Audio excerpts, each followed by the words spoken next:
The sound of frantic knocking jolted me awake. Rain pelted against my apartment windows, and my bedside clock glowed 12:17 a.m. I grabbed my baseball bat, a habit from living alone in the city, and approached my front door. Through the peephole, I saw my sister Olivia, her perfectly maintained appearance in complete disarray. Her dark hair was soaked, her expensive silk pajamas visible under a hastily thrown-on coat. "Sarah? Please, please be home," her voice cracked. I dropped the bat and yanked the door open. Olivia stumbled in, shaking so hard she could barely stand. Her left cheek bore the faint shadow of what would become a bruise. James, I can't." She couldn't form complete sentences. I locked the door and guided her to my couch. Olivia, the polished corporate lawyer, the perfect sister who always had everything under control, sat there trembling like a leaf. "I'll get you some dry clothes," I said, but she grabbed my arm. "Don't leave me alone. Please." I wrapped her in the throw blanket instead. "What happened?" "James, She swallowed hard. "It's been building for months. The controlling behavior, the anger. Tonight, She touched her cheek. I ran. Just ran. Didn't even take my phone. He tracks it anyway. James Harrison, her husband of 3 years. Managing partner at Preston and Harrison Law. The perfect match for my perfect sister. The man who always seemed too smooth, too calculated, even at family gatherings. "You're staying here," I said firmly. "The spare room is yours for as long as you need." "He'll look for me," she whispered. "The firm. There's so much you don't know." "Then tell me." She shook her head. "Not yet. I can't. I need to think. To plan." I made her chamomile tea, found her dry clothes, and settled her into my spare room. As she finally drifted off to sleep, I sat in my living room, mind racing. Olivia had always been the family success story. Top of her class at law school, youngest partner at Preston and Harrison, perfect marriage to the managing partner. Meanwhile, I was the creative sister, freelance graphic designer, small apartment, perpetually single. Now here she was, hiding in my spare room. The next morning, I woke to find Olivia already up, wearing my old NYU sweatshirt, staring out the window. "I need to get some things from the house," she said quietly, "while James is at work. I'll come with you." "No," she turned. "It's better if I go alone. He has security cameras. If he sees you—" "Exactly why you shouldn't go alone." She hesitated. "There's something in my home office, a laptop. I need it." We waited until 9:30 a.m., when James would definitely be at the firm. Olivia used her key to enter their luxurious townhouse, all marble counters and designer furniture. Everything perfect. Everything controlled. 10 minutes, she said. "That's all I need." I stood watch while she gathered essentials, clothes, documents, the laptop she'd mentioned. As she packed, I noticed little things. How all the furniture faced the security cameras, how every surface was spotless, how there were no personal photos, only artistic prints. "He likes order," Olivia said, following my gaze. "Everything has to be just so." A car door slammed outside. "He's home," she whispered, face draining of color. "The laptop? I need." "Got it." I grabbed the laptop while she took the bags.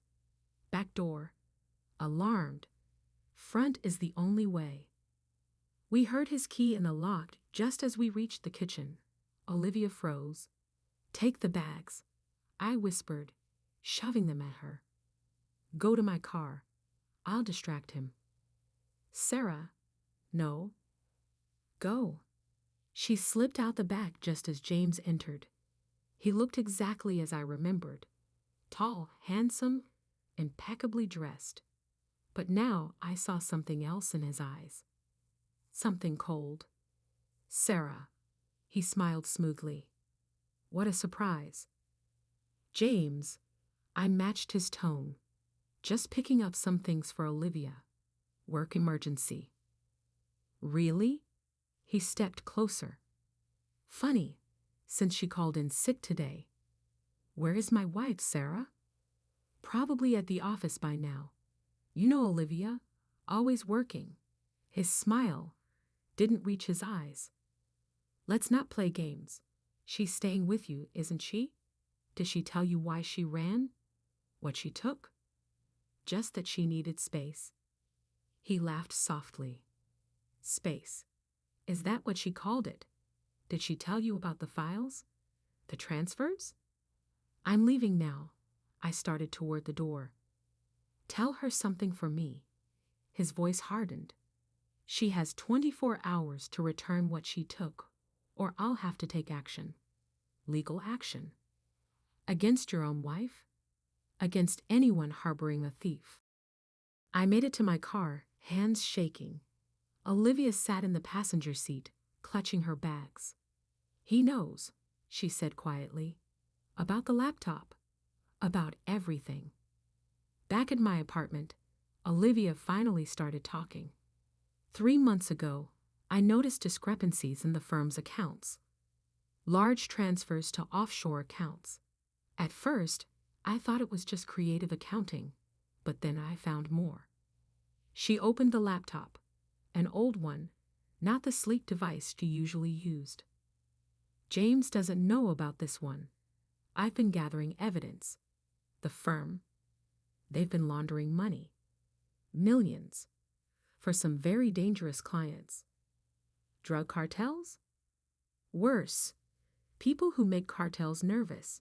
She pulled up files, transaction records, emails, photos. James caught me looking. Said I needed to be a team player. That's when the controlling behavior started. The tracking, the cameras, the rules. The bruises? She touched her cheek. Last night, I told him I was going to the ethics board. He snapped. We need to go to the police. It's not that simple. The firm has connections. Judges, prosecutors. We need ironclad evidence. What's on the laptop? Everything. But it's encrypted. I need time to organize it, make copies, build a case. How long? 6 weeks. Maybe less. She looked at me. I know it's asking a lot. Stay as long as you need. That night, while Olivia slept, I got a text from an unknown number. She's playing you. Ask her about the money she took. J. I deleted it. The next few days fell into a pattern. Olivia worked on the laptop while I handled my design clients. She jumped at every noise, checked the windows constantly. A week in, our parents called. James is worried sick, Mom said. He says Olivia's been acting strange, that she took sensitive firm documents. She's fine, I said, working on a project. At your place? Sarah. Be reasonable. She has a beautiful home, a successful husband. Mom, trust me, everything's not what it seems. James is talking about a psychiatric evaluation, Dad chimed in. Says she's been paranoid, making accusations. I have to go. I hung up. Olivia was standing in the doorway. They think I'm crazy. They don't know the truth. No one does. That's how James operates. Everything hidden behind perfect surfaces. 2 weeks in, the threats started. Subtle at first. A note under my door about building code violations in my home office. Then less subtle. My biggest client suddenly canceled our contract. He's sending a message, Olivia said. This is how it starts. She worked faster on the laptop, barely sleeping. I started noticing cars parked outside my building, men in suits watching. 3 weeks in, they'd broke into my apartment while we were out. Nothing was taken, but everything was moved slightly. A message that nowhere was safe. We should run, I suggested. Can't, Olivia said. The evidence. I'm almost there. Almost have it all organized. 4 weeks in, James showed up at my design studio. She's ruining her life, he said smoothly. Your life too, now. Be reasonable, Sarah. Tell her to come home. All will be forgiven. Leave her alone. His smile vanished. Don't say I didn't try the nice way. That night, my bank accounts were frozen. Technical error, the bank said. 5 weeks in, Olivia made a breakthrough. Got it, she said, eyes wild from lack of sleep. Money trails, client lists, everything. James isn't just part of it, he's running it. The whole operation. Now we go to the authorities. Not any authorities. I know someone. Federal task force. Incorruptible. But we need to move fast. 6 weeks after that rainy midnight, Olivia finished compiling her evidence. The bruise on her cheek had faded, but she stood straighter, stronger. Tomorrow, she said. It all comes out tomorrow. That night, as we double-checked everything, she turned to me. Thank you, she said softly, for believing me, for helping me find my strength again. You always had it. No, she shook her head. I lost it somewhere between becoming the perfect lawyer and the perfect wife. Forgot who I was. A knock at the door made us both freeze. Through the peephole, I saw James. Not smooth now, disheveled, desperate. I know you're in there, he called. Last chance, Olivia. Think about your career, your reputation. We stayed silent. Fine, his voice hardened. Remember, I tried to be reasonable. After he left, Olivia's phone, a new one, untraceable, buzzed. A message from her federal contact. Teams in position. Operation starts at dawn. Stay safe. We didn't sleep that night. Sat in my living room, watching the city lights, waiting for morning. What happens after? I asked. I testify. James and the firm go down. Then, I don't know. You could stay here. Figure it out. She smiled, a real smile, not the perfect one she'd worn for years. Maybe I will. At dawn, we watched from my window as federal agents swarmed Preston and Harrison Law. James was led out in handcuffs, his perfect facade finally cracked. The news exploded. Major law firm implicated in international money laundering. Managing partner arrested. Whistleblower reveals years of criminal activity. Olivia's evidence was ironclad.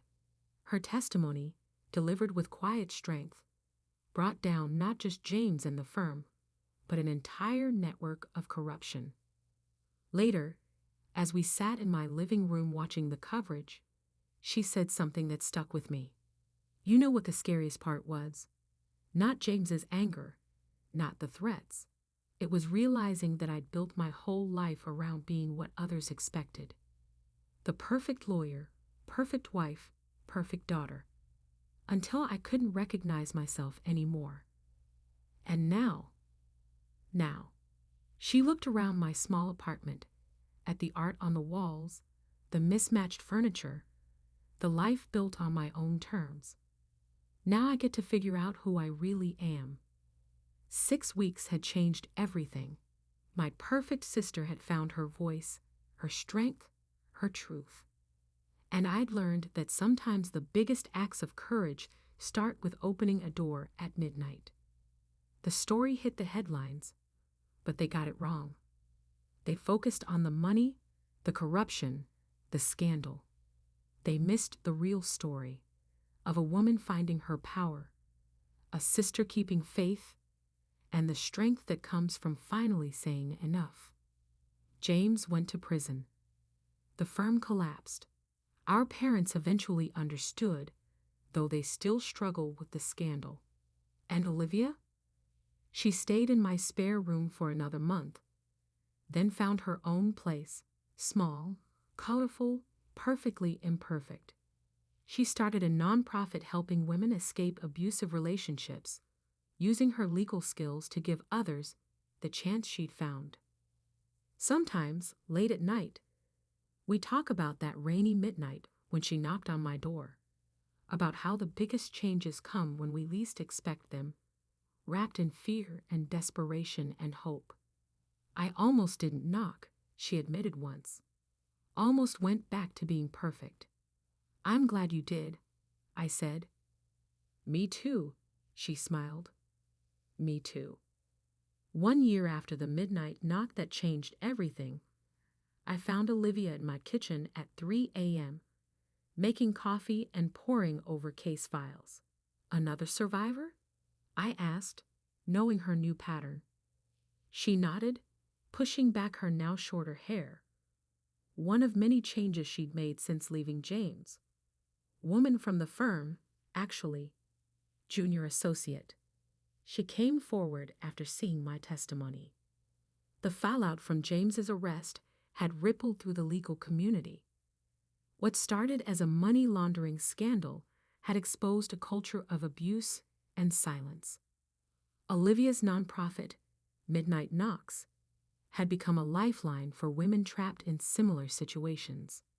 How many now? I asked, pouring my own coffee. 17 cases this month.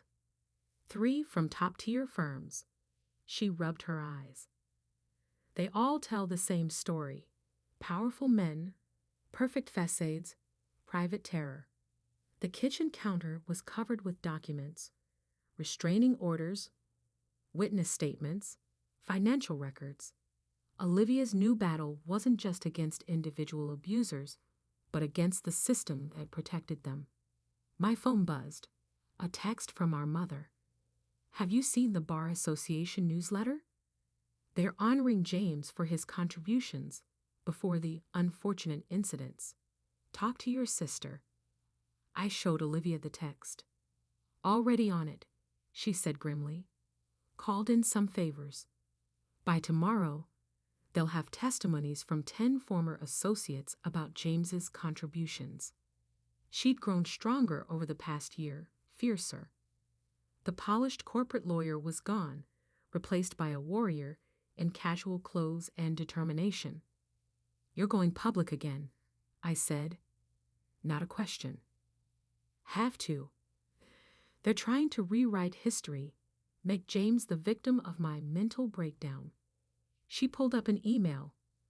Look at this. His appeal claims I fabricated everything because I was unstable, jealous of his success. That's insane. The evidence isn't just about money anymore. It's about power, control, the whole culture that lets men like James thrive. A knock at my door made us both freeze. Old habits die hard. But it was just Maya, one of Olivia's clients. Another late-night emergency. He found me, Maya whispered, clutching her bag. My husband.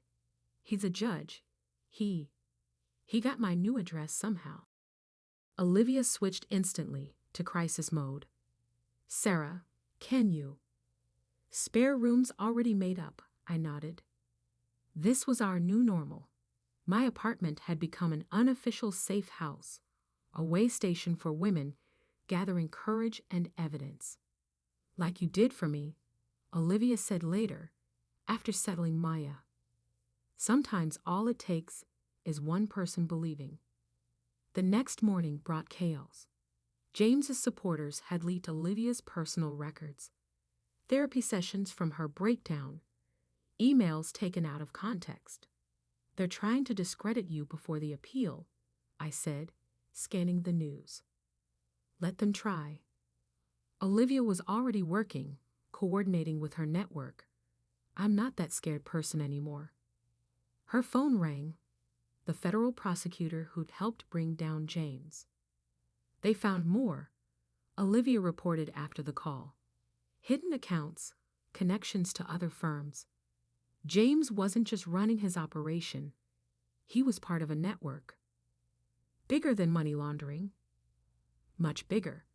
Human trafficking, witness intimidation. They protected each other, covered up each other's indiscretions. She pulled out her old laptop, the one that had started everything. Remember when I said I hadn't decoded everything? There's more. Names, dates, transactions. Is it safe to dig deeper? Her smile was fierce. They already tried to destroy me once. What's left to fear? That afternoon, while Olivia met with her legal team, I got another visitor, James's sister, Catherine. He's not a monster, she insisted, perched uncomfortably on my couch. There must be some mistake. Like the mistake on Olivia's face that night. The bruises? She was unstable. James tried to help. By tracking her, controlling her, threatening her. Catherine faltered. He said she was stealing. Look at the evidence, Catherine. Really look. I showed her the files. Not just the financial crimes, but the pattern of abuse. The other victims. The systematic destruction of strong women. Oh God, she whispered. The Christmas party. That intern who suddenly quit. James said she was unstable too. Another ally gained. Another thread in the tapestry of truth we were weaving. That evening, Olivia called an emergency meeting at her nonprofit. Survivors, advocates, lawyers, all gathered in the converted warehouse space. They're trying to silence us, she addressed the room. Not just me. All of us. Every woman who's ever said enough. Maya, stronger after a few days of safety, stood up. My husband, the judge, he's connected to James's network. I have proof. Others spoke up. Patterns emerged, connections formed. The picture grew larger, Parker. This isn't just about abuse, Olivia concluded. It's about power. How it's gained, how it's kept, how it's used to silence. She unveiled her plan, a class action lawsuit, not just against individuals, but against the system itself. The firms, the bar associations, the institutions that looked away. They'll fight back, someone warned. Good. Olivia's eyes flashed. Let them show their true faces. Later that night, as we debriefed in my kitchen, our war room, Olivia received an email from an anonymous account. Not all of us supported James. Some of us wanted to help. Maybe still can. A friend. Trap? I asked. Maybe. Or maybe others are finding their courage too. The next week was intense. More women came forward. More evidence emerged. James's network began to crack under pressure. Then came the threat. Subtle. Sophisticated. A job offer for me from a prestigious design firm. Double my usual rate. Just had to convince my sister to reconsider her position. I forwarded it to Olivia's legal team. They really don't understand, do they? I said. Still think everything's for sale. Olivia was working on her testimony for the class action suit. They understand only power. Can't comprehend any other motivation. Like sisterhood? Like truth. 2 days later, the Bar Association quietly canceled James's honor. Catherine provided evidence about other unfortunate incidents. Maya's husband resigned from the bench. Small victories in a larger war. You know what I remember most about that night? Olivia said suddenly, looking up from her work. Not the fear, not the rain, but the moment you opened the door. No questions, no judgment, just safety. That's what sisters do. No, she shook her head.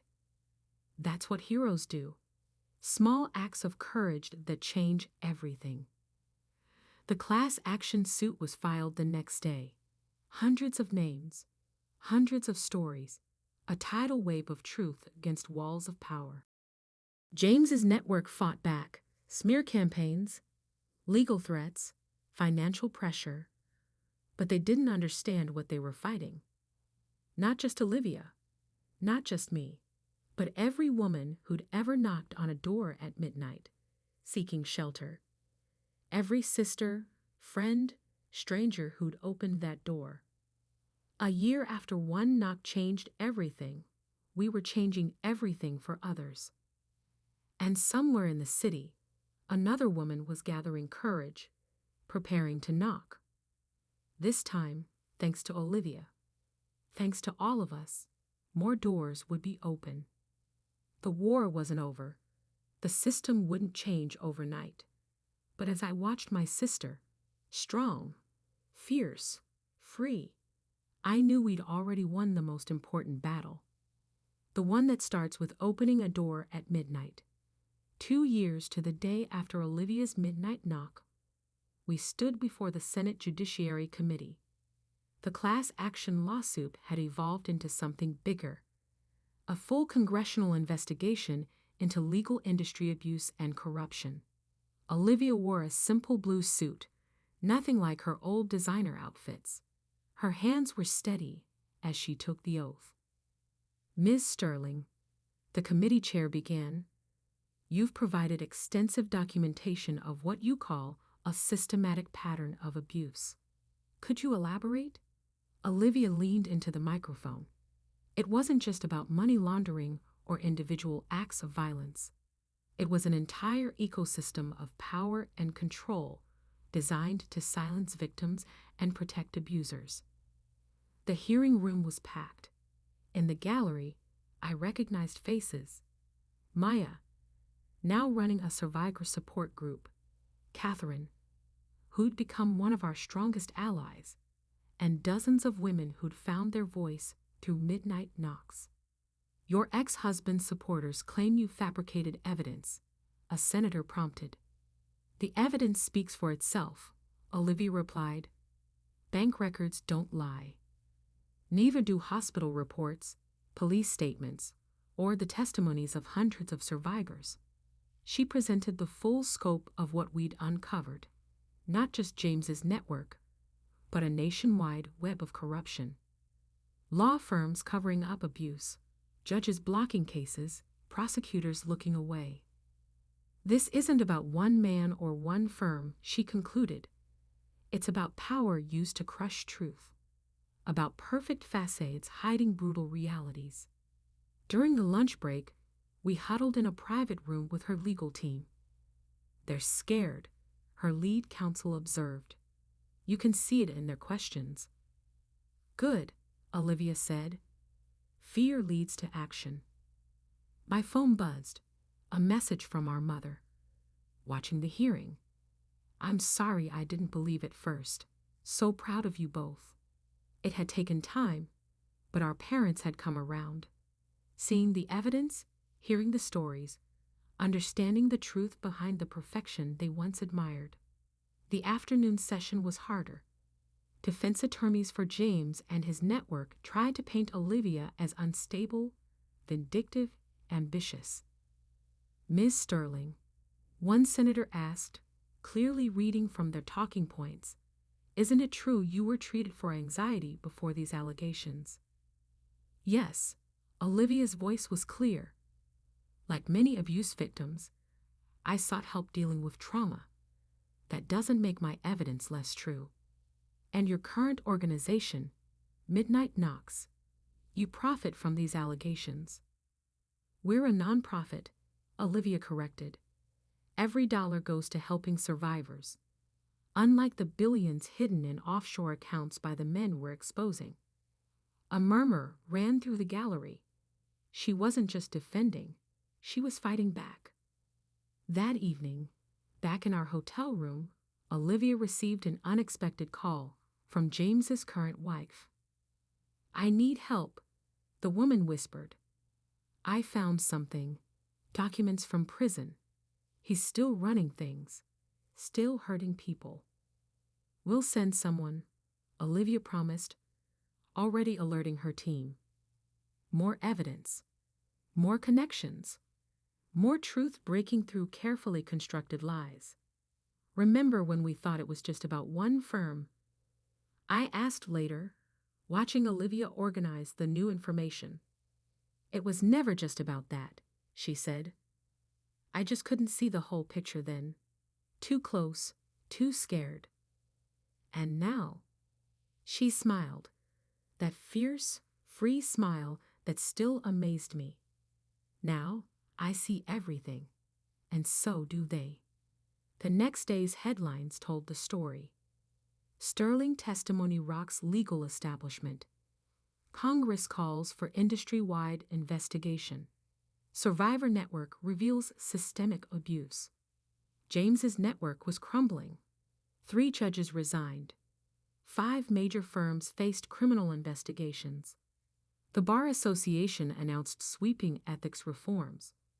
But the real victory was happening quietly, in living rooms and offices across the country. Women watching Olivia's testimony, recognizing their own stories, finding their courage. Midnight Knocks was flooded with calls, not just from legal professionals now, but from every industry where power bred abuse. "It's like a dam breaking," Maya said during our nightly strategy session. "Once one person speaks truth, others find their voice," Catherine finished. She'd become our inside source, helping expose the network from within. Olivia worked tirelessly, balancing congressional testimony with survivor support. The scared woman who'd knocked on my door was gone, replaced by a warrior who opened doors for others. But late one night, I found her crying in my old spare room, now her office when she stayed over. "James sent a letter," she explained, showing me the prison mail. "Says he's changed. Wants to make amends." "Do you believe him?" "No, but I remember believing him. Remember thinking if I was just perfect enough, controlled enough." I held her while she cried, not from fear this time, but from release. Letting go of the last chains of who she'd been. The final day of testimony brought surprise witnesses, other partners' wives, associates who'd stayed silent, even a judge's daughter. Each story added to the pattern, confirmed the truth. "This is what change looks like," Olivia told me during the last break. Not one big moment, but hundreds of small choices. Hundreds of people choosing truth over silence. The committee's recommendations were sweeping. Independent oversight of law firms, mandatory abuse reporting, protection for whistleblowers, industry-wide ethics reform. But the real change was already happening. Midnight Knocks had inspired similar organizations nationwide. Women were speaking up, supporting each other, breaking cycles of abuse. That evening, we held a gathering. Not a celebration exactly, but a commemoration. 2 years since one knock changed everything. Maya brought her children, safe now in their new life. Catherine shared updates on the network's collapse.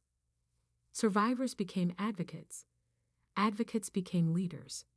Olivia addressed the group, her voice strong. 2 years ago, I thought I was alone. Thought my choices were silence or destruction. But I learned something important when I knocked on my sister's door that night.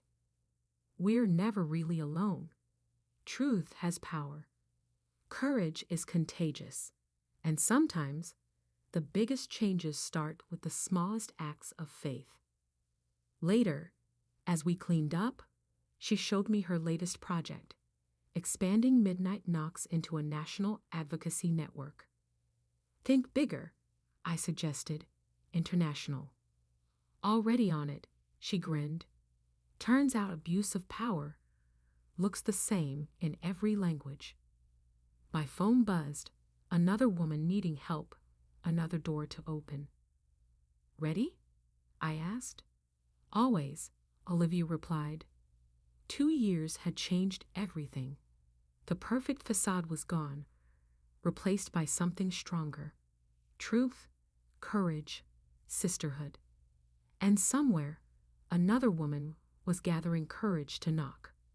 This time, thanks to Olivia, thanks to all of us, she'd find not just an open door, but an army of survivors ready to fight beside her. The hearing room would empty. The headlines would fade. But the real work continued. One knock, one truth, one life at a time. Olivia's phone lit up with a new message. Saw your testimony. Need help. Can we meet? Another knock. Another chance to change everything. Time to open another door, she said. And we did. 5 years after that rainy midnight knock, I stood beside Olivia as she received the Presidential Medal of Freedom. The citation read, "For extraordinary courage in exposing systemic abuse and creating pathways to justice for survivors." She had traded her corporate suits for comfortable blazers, her perfect mask for authentic strength. The ceremony was being broadcast live, not just in America, but in countries where Midnight Knocks had sparked movements. "This isn't my victory," she said at the podium. "This belongs to every person who's ever gathered the courage to knock on a door at midnight, to every person who's opened that door, to every survivor who chose truth over silence."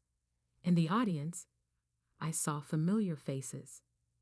Maya, now a state senator championing survivors' rights. Catherine, running the largest abuse prevention foundation on the East Coast. Our parents, finally understanding that real strength isn't about maintaining appearances. Hundreds of survivors turned advocates, each with their own story of midnight courage. James watched from prison, where the exposure of his network had led to additional charges.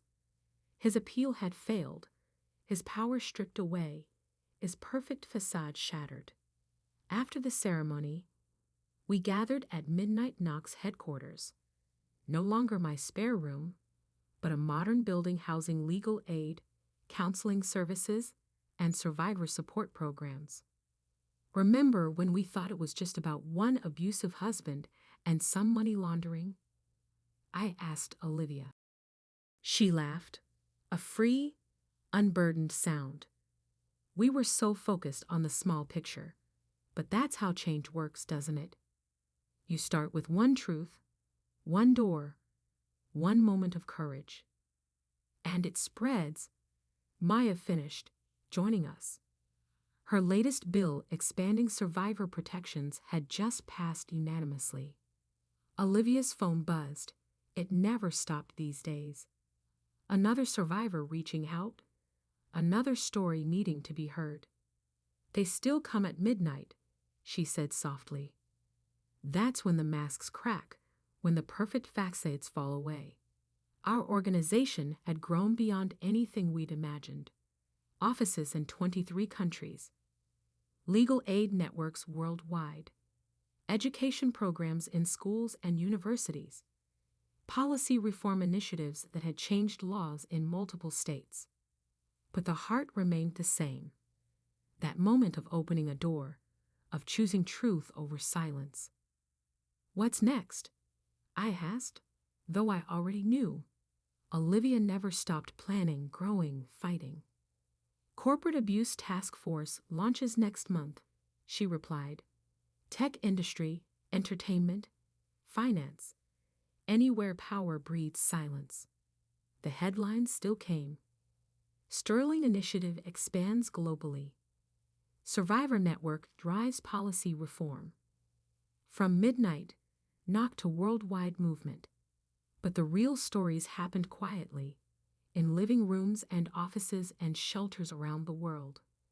Stories of courage, of truth, of doors opening when they were needed most. That evening, as we shared a quiet dinner in my apartment, still her favorite planning space, Olivia received a special message. A young lawyer, trapped in a situation terrifyingly similar to her past. Some things never change, she sighed, already reaching for her keys. But we have, I reminded her. 5 years had transformed not just our lives, but the lives of countless others. The scared woman in silk pajamas was now a warrior leading an army of survivors. The spare room that once offered shelter had become a worldwide movement. You know what I realize now, Olivia said as we drove to meet the young lawyer. That night, when I knocked on your door, I wasn't just seeking shelter. I was choosing who I really was over who they wanted me to be. And look what that choice created. She smiled, strong, fierce, free. One knock, one truth, one door opening. Sometimes that's all it takes to change everything.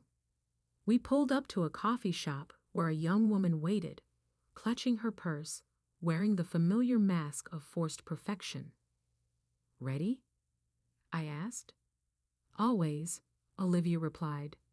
Time to open another door. And we did, because that's what survivors do. We open doors, speak truth, change lives. One knock at a time.